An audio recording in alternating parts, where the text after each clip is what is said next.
if we were to use one word to describe this whole phenomenal universe, we can say it's a mosaic, that everything fits together to create a greater whole.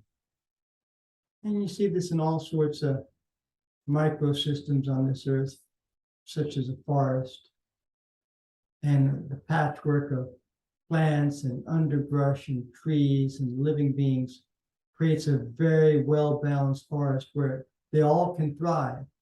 If you were to separate the tree from the forest or eliminate the rest of the forest and leave a standing tree, it would not do well. It does well as being part of that greater mosaic. Similarly, as human beings, we're unit consciousness, but the more we think of ourselves as individual, then that doesn't lead to our well-being. Okay, we are individuals, no doubt, but we should think of ourselves as individuals as part of a greater whole.